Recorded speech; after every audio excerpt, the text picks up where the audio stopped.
Hello, good morning student. देखो, आज हमारा जो यूनिट कितनी चल रही है, 4 है, 5 है, 6 है, पता नहीं कितना है। ठीक, लेकिन हम बात करेंगे, वैसे तो लास्ट यूनिट है हमारी ये इस बुक की। तो इसमें क्या है कि कौन पे बात करनी है, कौन क्या होती है इसके बारे में वैसे तो तुम्हें पता होगी। जैसे जोकर की टोपी, वो क्या होती है तुम्हारी, कौन होती है।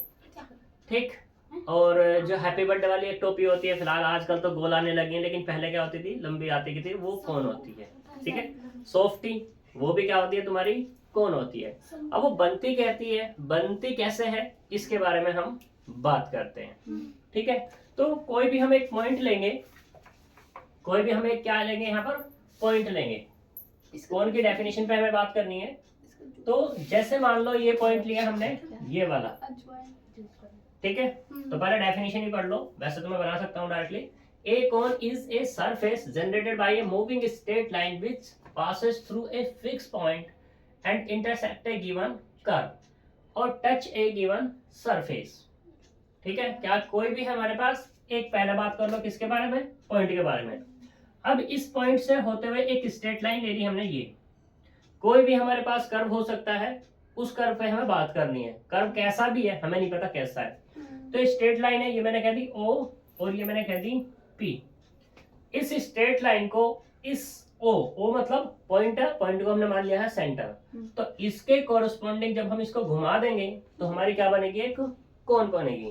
कभी भी पेज को देखना, पेज को फोल्ड करना, जैसे मान लो ये पेज है तुम्हारा, तो ये क्या है तुम्हारा पेज है, इसका एक पॉइंट लेना और इसको क्या करना, फोल्ड करना, तो क्या बन जाएगा तुम्हारा, कोन बन जाएगा।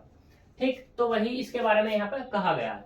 अब बात करते हैं कि जो हमने फिक्स किया है पॉइंट, उसको क्या कहेंगे, the fix point call vertex. जो फिक्स पॉइंट है उसको क्या बोलते हैं हम, वर्टेक्स बोलते हैं। एंड द गिवन कर्व और surface is called guiding curve. जो कर्व हमारे पास है उसको बोलते हैं हम गाइडिंग कर्व बोल देते हैं, या सरफेस ऑफ कोन बोल देते हैं। ठीक है, the moving straight line is called generator. जिसके भी थ्रू हम क्या कर रहे होंगे, जनरेट कर रहे होंगे कोन को, वो क्या कहलाएगा, हमारा जनरेटर कहलाएगा। ठीक, अब वो किसका जनरेटर होगा, कोन का जनरेटर। सही है। अब यहाँ पे क्वाड्रेटिक कोन की बात करते हैं। क्वाड्रेटिक कोन क्या है, वैसे तो हमें यहाँ पे जो बनेगी क्वाड्रेटिक कोन ही बनेगी, लेकिन डेफिनेशन की अगर बात करते हैं, a cone whose equation is of second degree is called a quadratic कोन।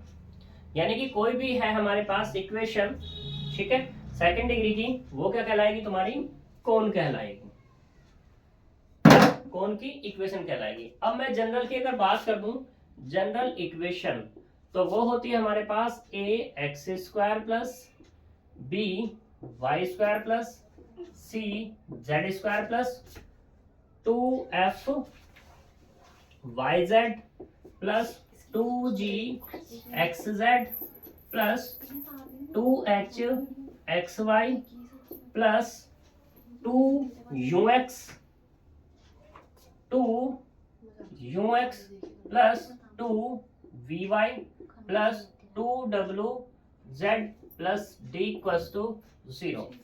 ये हमारी क्या हो जाएगी, इक्वेशन ऑफ कौन हो जाएगी। ठीक है, यहाँ तक कोई दिक्कत।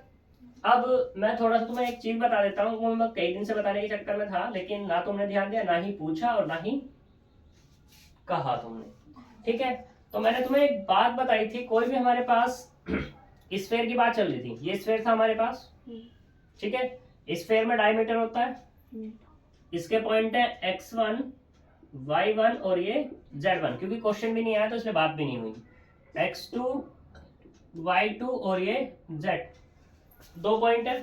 तो इक्वेशन ऑफ स्फेयर बतानी थी, वो क्या थी हमारे पास, equation of sphere for diameter के लिए, x minus x1 x minus x2 plus y minus y1 y minus y2 plus z minus z1 z minus z2 बराबर, मैंने लिखा था पहले r स्क्वायर, लेकिन ये r स्क्वायर नहीं है, ये सिर्फ क्या है हमारा, बराबर किसके है, 0 के।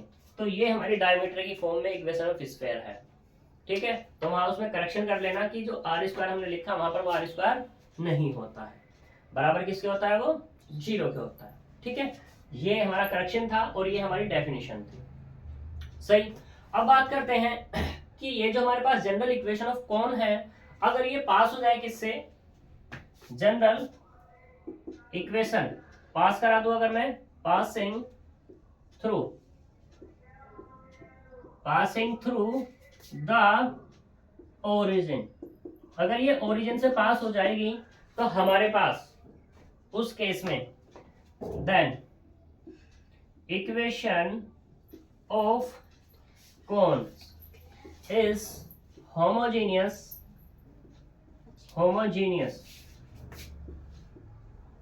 सेकेंड डिग्री इक्वेशन मिलेगी।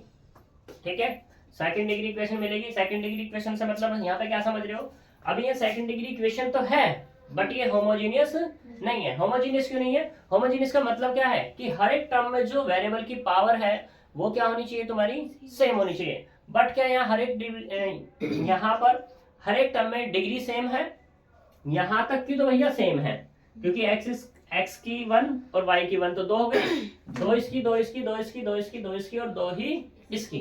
लेकिन अगर बात करें ux vy 2w z में, u भी कांस्टेंट v भी कांस्टेंट w भी 2, तो तुम्हें पता ही है x की पावर कितनी है 1, y की पावर कितनी है 1, z की पावर कितनी है 1, तो इसकी यहाँ पर है नहीं, यानी कि इनकी किसी की भी डिग्री 2 नहीं है। तो जब ये होमोजीनियस किससे होते हुए जाएगी, ओरिजिन से पास होगी, तो सिर्फ जो इक्वेशन आएगी हमारी वो क्या होगी, होमोजीनियस ये बनेगी, बराबर किसके, 0 के हो जाएगी।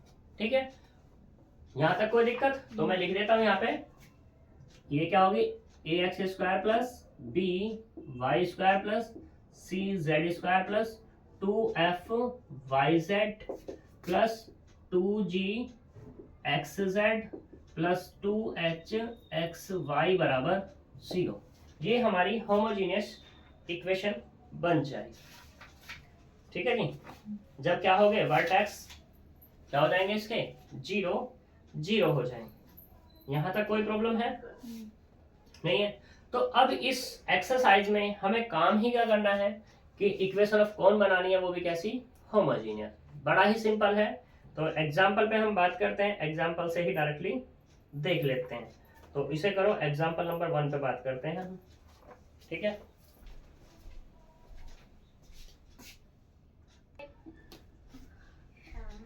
देखो, find the equation of cone whose vertex is origin and which passes through the curve given by this। ये कर्व है हमारे पास, इस कर्व से वो होते हुए जा रही है। तो हमें इक्वेशन ऑफ कौन बतानी है जो ओरिजिन से पास होगी। तो ओरिजिन से जैसी बात आएगी तो किसकी हो जाएगी, होमोजीनियस की बात हो जाएगी। यानी कि जो हमारे पास कर्व है उसमें हमें होमोजीनियस बनाना है, बस कुल मिलाकर के बात इतनी सी है। होमोजीनियस में कैसा, सेकंड डिग्री, कभी तुम फर्स्ट बनाने लगो, फर्स्ट के चक्कर में नहीं पड़ना है, क्योंकि कौन की इक्वेशन में क्या मस्ट है, सेकंड डिग्री मस्ट है। ठीक है, तो देखो यहाँ पर, हाँ देख लो, दिखाई रहे हैं। तो यहाँ पे कितना, ax² plus by² equal to कितना, 2z, एंड दूसरी इक्वेशन कितनी दी भाई यहाँ पर, lx plus my plus nz बराबर p का स्क्वायर। ठीक है, तो मैं इसको ऐसे लिख लूं यहाँ पर, ax² प्लस by² माइनस के 2z इंटू 1 बराबर 0 लिख सके। ठीक है, कोई दिक्कत तो है ही ना भैया। इसको यहाँ पे ये कितना, lx plus my plus nz बराबर कितना है, p का स्क्वायर है। सही। अब देखो ये z की पावर कितनी है, z की पावर कितनी है, 1 है। तो हमें यहाँ पे क्या करना होगा, इसकी पावर को क्या बनाना है, 2 बनाना है। तो 2 बनाने के लिए मैंने 2 इंटू जेड इंटू 1 कर दिया, यानी कि अब इस 1 की वैल्यू मुझे रख दूं कहां से, ये जो दूसरी वाली इक्वेशन है इससे निकाल करके, तो मेरी सेकंड डिग्री बनने के चांसेस ज्यादा हो जाएंगे। my प्लस nz अपॉन कितना, p² बराबर 1 बन गया 1। इसे डाल दे क्वेश्चन नंबर 2, बाय 1 एंड 2 से, तो यहां से मिलेगा ax² प्लस by² प्लस की जगह माइनस है माइनस 2z, 1 की वैल्यू कितनी है यहाँ से, lx plus my plus nz upon P square बराबर कितना, 0। एलसीएम ले लेंगे तो यहाँ से क्या मिल जाएगा, p square a x square plus b y square, इसके अंदर मल्टीप्लाई करो तो minus k 2l x z minus के 2m वाई जेड और माइनस के 2n जेड का स्क्वायर बराबर 0। तो देखो यहाँ पर क्या एक क्वाड्रेटिक बनी या नहीं बनी, सारे में बनी क्वाड्रेटिक। और कैसी बनी है हमारे पास, ये बनी होमोजीनियस, सॉरी ये यहाँ तक है। तो यहाँ से क्या मिला, p square a x square plus b y square minus 2n z square minus k 2l x z minus के 2m वाई जेड बराबर 0। कोई दिक्कत, ये हमारी क्या है, कौन की इक्वेशन है जो ओरिजिन से पास होगी। कैसे पता लगा, क्योंकि ये हमारी क्या है, होमोजीनियस है, इसलिए होमोजीनियस किस में है, इन सेकंड डिग्री में है। सही। ऐसे ही हम बात करें आगे क्वेश्चन में, तो एग्जांपल नंबर 2, एग्जांपल नंबर 2 क्या कहता है, इसने कहा था प्लेन है x upon a plus y upon b plus z upon c बराबर 1, मीट द कोऑर्डिनेट एक्सिस। ये प्लेन मीट कर रहा है कोऑर्डिनेट एक्सिस a b और c पर, ठीक। Proof that the equation of cone generated by the line draw from o meet the circle abc, meet the circle ab, यानी कि कोई भी सर्किल बनाओ तुम यहाँ पर, पहले तुम ये बनाओगे सर्किल, कोई भी इसका पॉइंट ले लोगे तुम, यहाँ पे मान लो ये ले लिया a, ये ले लिया तुमने b और ये वाला तुमने ले लिया क्या, c। तो सर्किल a हो गया, ये हो गया हमारे पास, ठीक। जब o मीट कर रहा है, कोई पॉइंट होगा हमारे पास o, ये कह सकते हैं हम o, तो ये o मीट कर रहा है a b c पर, सही। तो इसने इक्वेशन ऑफ कोन बतानी है। इक्वेशन ऑफ कोन क्या है, वो ये है तुम्हारे पास y z b upon c plus c upon b plus z x c upon a plus a upon c plus x y a upon b plus b upon a बराबर 0। ये तुम्हारे पास प्रूफ करके ही दिखाना है, ठीक है। इक्वेशन ऑफ प्लेन दिया, circle दिया हुआ है जो पास हो रहा है किससे, ओ से, ठीक है। ओ से कौन है, एबीसी सर्किल पास हो रहा है ओ से, तो मतलब ओरिजिन हो जाएगा उसका। तो हमें वो इक्वेशन बतानी है। प्लेन दिया हुआ है और एक स्फेयर है, प्लेन और स्फेयर, स्फेयर जानते हो ना, पिछली बार पढ़ाया था हमने, पीछे पढ़ाया था। तो उसमें क्या है, जब वो कट करेगा प्लेन किसी भी पॉइंट पे स्फेयर को, तो क्या बनता है, सर्किल बनता है। वो ये यही कहना चाह रहा है कि हमारे पास इक्वेशन ऑफ स्फेयर होगी, वो क्या होती है, x square plus y square plus z square plus k कितना 2ux plus 2vy plus 2wz plus d बराबर 0। ये क्या है हमारे पास, इक्वेशन ऑफ स्फेयर है, ठीक है। अब ये इक्वेशन किससे पास हो रही होगी, सर्किल तो हमारा हो गया ए बी सी और ओरिजिन क्या हो गया ओ, ठीक है। और ये ए बी सी क्या है, कोऑर्डिनेट एक्सिस है। कोऑर्डिनेट एक्सिस का मतलब क्या है, यहाँ पर ये जो ए है ये कितना है हमारे पास, ए 0 0, बी क्या है हमारे पास 0 बी 0, सी कितना हमारे पास 0 0 सी, और ओ कितना हमारे पास 0 0 0। ये है। इस इक्वेशन को इनसे पास कराओगे, जब पास कराओगे तो हमारे पास प्रीवियस में वैल्यू निकली थी, मैं प्रीवियस सोल्व नहीं करके दिखाऊंगा पूरा का पूरा, ठीक है। यहाँ से वैल्यू किसकी मिल रही थी, यू की, वी की, डब्ल्यू डी की, तो डी बराबर कितना निकला था 0। जब इन पॉइंट्स को इसमें यूज करेंगे, वी बराबर यू बराबर कितना निकला था, माइनस के 1/2, सॉरी माइनस के नहीं थी, a/2 था, ठीक है। v बराबर कितना था माइनस के b बाई 2 था, w बराबर कितना था माइनस के c बाई 2 था। इसमें सारी की सारी वैल्यूज को यूज कर लेंगे, जब यूज करेंगे तो हमारे पास एक इक्वेशन बन जाएगी। वो इक्वेशन क्या होगी वो देखते हैं, इसको कॉपी करो फटाफट। वो इक्वेशन वैसा होगी क्या, x square plus y square plus z square minus k x minus k d y minus k c Z बराबर 0 के। ठीक है, वो ये इक्वेशन यहाँ पर होगी।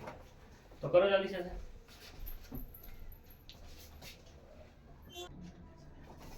हाँ मैं पता, ठीक है।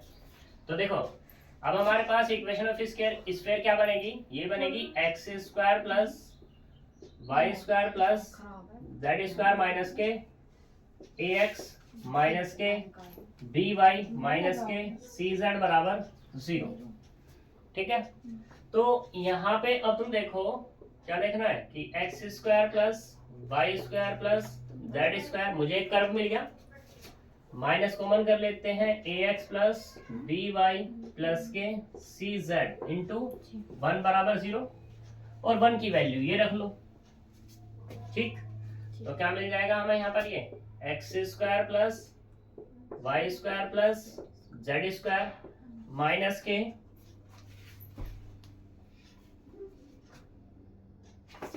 Minus a x plus d y plus c z into में कितनी वैल्यू है, x upon a plus y upon b plus z upon c बराबर 0 के। सिंप्लीफाई करो, जब सिंप्लीफाई करेंगे तो x square plus y square plus z square minus कितना हो जाएगा, ए से ए कैंसिल तो एक्स स्क्वायर। ठीक, इसकी मल्टीप्लाई यहाँ करेंगे तो minus k a upon b x y. अब इसकी मल्टीप्लाई यहाँ करेंगे minus k a upon c x z. अब इसकी करनी इधर मल्टीप्लाई तो कितना आएगा, माइनस के b की यानी कि b upon a x y minus k y square minus k b upon c y z. अब इसकी करनी है तो यहाँ से कितना आएगा, c upon a x z minus k c upon b y z और माइनस के जेड स्क्वायर बराबर 0। इससे ये कैंसिल, इससे ये कैंसिल और इससे ये कैंसिल। तो यहाँ से क्या मिल जाएगा अपने को, ये मिला minus k a upon b x y minus a upon c x z minus k b upon a x y minus k b upon c y z minus k c upon a x z minus c upon b y z बराबर 0। अब प्रूफमेंट में चाहिए मुझे सारे के सारे positive, तो minus से मल्टीप्लाई कर सकते हैं हम। ठीक है, दूसरी चीज एक्स वाई यहाँ पर है, एक्स वाई यहाँ पर है, कॉमन कर लूं तो एक्स वाई कॉमन माइनस के साथ चलो, तो ये कितना मिला, a अपॉन बी प्लस के b अपॉन a। ऐसे ही वाई जेड यहाँ पर है तो माइनस के वाई जेड मैंने कॉमन किया तो b upon c plus c upon b मिल जाएगा। वो यहाँ से माइनस, अब की बार कितना एक्स जेड, एक्स जेड है तो a upon c plus c upon a बराबर 0। माइनस से मल्टीप्लाई कर दो तो यहाँ पे क्या मिल जाएगा अपने को, x y a upon b plus b upon a plus y z b upon c plus c upon b plus x z a upon c plus c upon a। ये तो हमें प्रूफ करना है सारा का सारा बराबर किसके, 0 के। Hence proof. ठीक है, फिर ऐसे ही तुम्हारा कितना दिया हुआ है, इसमें दूसरे वाला दिया हुआ है तो करके देख लोगे तुम इसके सारे क्वेश्चन। एग्जाम्पल नंबर 3 अपने आप करोगे तुम, और बाकी जो इसके क्वेश्चन हैं वो भी तुम अपने आप ही करने वाले हो। 5 क्वेश्चन दिए हुए हैं, और फिर भी तुमसे ना हो तो मुझे बता देना। ठीक है, वैसा क्वेश्चन नंबर 3 में पढ़ के बता देता हूँ क्या है ये। Plane through O X O Y inclined at angle alpha. जो प्लेन थ्रू है ओ एक्स ओ वाई के, वो एंगल क्या बना रहा है, alpha. Show that their line of intersection lies on the cone is this. कौन बताना है, z square x square plus y square plus z square बराबर x square y square tan square alpha पे बात करनी। Equation of a plane through O X की बात होगी तो वहां पे y भी 0 था और z भी 0, प्रीवियस में मैंने बताया था। तो यहां से अगर मैं बात कर लूं एक्स एक्सिस के अकॉर्डिंग तो यहां से क्या होगा, y भी 0 और z भी तुम्हारा क्या हो जाएगा 0। तो यहां से क्या मिलेगा, y प्लस लैम्डा z बराबर 0, एक इक्वेशन मिल जाएगी। इसको हम कैसा कह सकते हैं, 0 into x plus y plus lambda z बराबर 0 बोल सकते हैं। ठीक है, क्योंकि अभी बात हो रही है एक्सिस ओ एक्स है, इसने बात कही फिर से ओ वाई के भी, तो यहाँ पर ओ वाई की जब मैं बात कर दूंगा तो क्या मिल जाएगा आपकी बात, x बराबर 0 और z बराबर 0। तो यानी कि क्या मिलेगा, x प्लस लैम्डा z बराबर 0। जैसे ये इक्वेशन बनी थी ऐसे दूसरी बना सकते हैं, लैम्डा की जगह हम दूसरा लेंगे अब, तो mu x plus 0y plus mu z बराबर कितना हो गया, 0 हो गया। यहाँ तक कोई दिक्कत। फिर इसने बात की थी एंगल की, तो अब हमारे पास एक बात बताओ, एक इक्वेशन ये, एक इक्वेशन ये, कौन सी है, प्लेन की इक्वेशन हो गई। जब प्लेन की इक्वेशन कोस अल्फा लगा करके एंगल निकल जाएगा। ठीक, यहाँ तक तो कोई दिक्कत है ही नहीं। अब कोस को तुम्हें किस में कन्वर्ट करना है, tan में कन्वर्ट करना है, तो कोस का अपॉन कितना होता है, कोस किस में कन्वर्ट हो जाएगा, 1 अपॉन sec में हो जाएगा। ठीक है, और जब हमारी बात होगी किसकी, इसे तरफ कर दो तो फालतू की चीज है हमारी।